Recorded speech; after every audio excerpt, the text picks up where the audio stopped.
Carl Jung said something that most people completely miss. He said the most dangerous man in the room isn't the loudest one. It's the one who has nothing left to prove.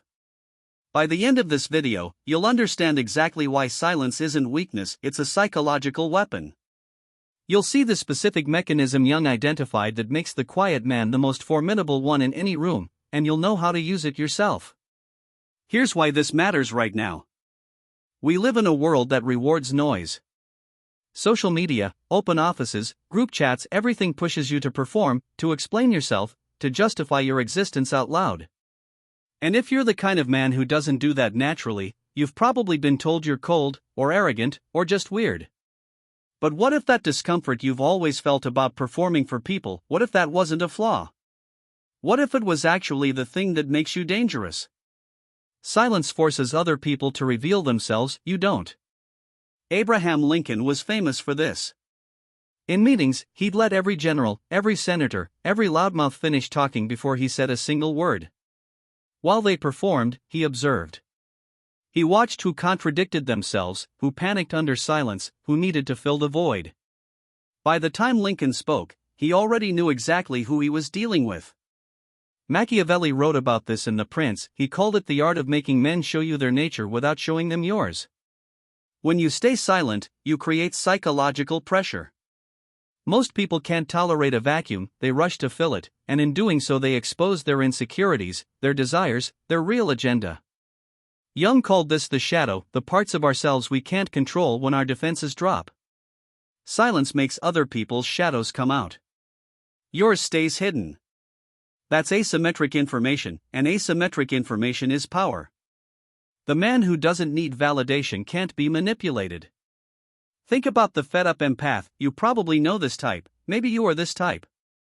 The guy who spent years being the reliable one, the guy who listened, who helped, who explained himself every time someone misunderstood him. And then one day something shifted. He stopped explaining. Not out of anger, out of exhaustion, and then out of clarity. Suddenly, the people who used to push his buttons couldn't anymore. Why? Because manipulation only works when the target needs something from you, your approval, your understanding, your validation. Remove the need, remove the lever.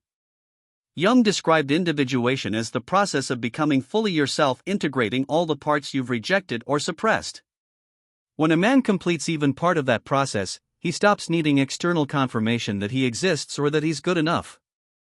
Schopenhauer put it differently. He said the greatest gift you can give yourself is the reduction of needs. Every need you eliminate is a chain someone else can no longer use to pull you. The silent man has done that work. That's why he's free in a way the performer will never be. Restraint signals mastery, noise signals fear. Marcus Aurelius ruled the most powerful empire in the world and kept a private journal. Not to publish, not to build a brand, just to think clearly. He writes in Meditations about the temptation to justify yourself to people who don't matter, to argue, to correct, to be seen as right. And he keeps reminding himself, that urge is ego. That urge is weakness dressed up as confidence. The self-sufficient man, the one who has genuinely built something internally, doesn't need the room to know he's capable. He already knows.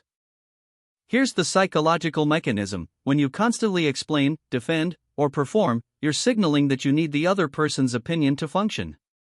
That signal reads as low status, even when the content of what you're saying is strong. The brain is wired to pick up on this. It's called dominance signaling, and it works below conscious awareness. Restraint, on the other hand, signals that you're operating from a position of surplus. You have so much internal resource that you can afford to give nothing away. That registers as high status universally, across every culture, every room. The introvert's natural processing style is a cognitive advantage, not a social handicap. Nikola Tesla barely left his lab. He had almost no social life by conventional standards. He spent hours alone, running complete simulations of machines inside his head before building a single prototype.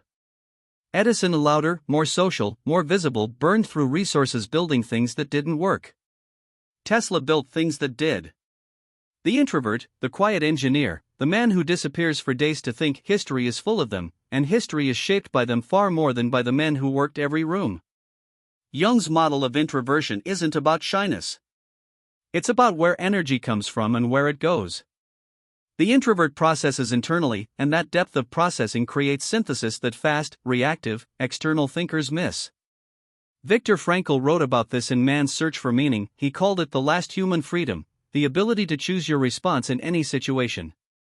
That freedom lives in the pause, in the gap between stimulus and reaction.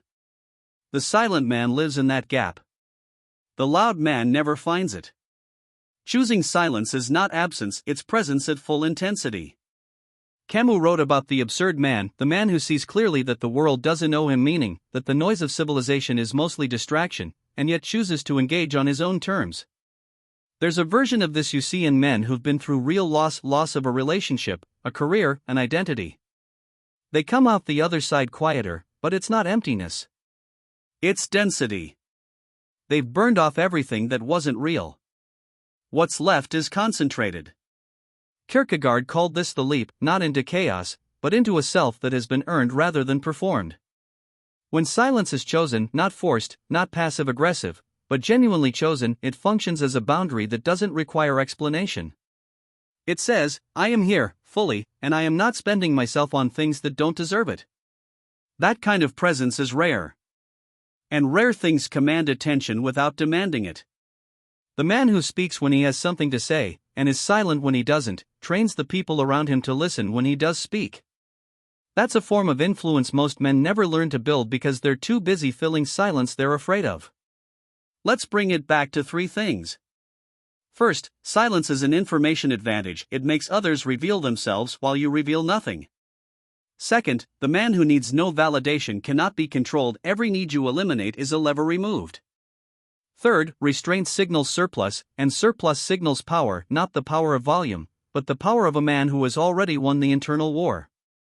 Jung spent his entire career mapping the unconscious because he understood that the battles that shape your life aren't fought in boardrooms or arguments. They're fought in the space between who you were told to be and who you actually are. The silent man has started fighting that fight. Most men never do. If this resonated, subscribe. We drop one of these every Tuesday and Friday, no filler, just the psychological frameworks that actually change how you move through the world. Hit the bell so you don't miss the next one.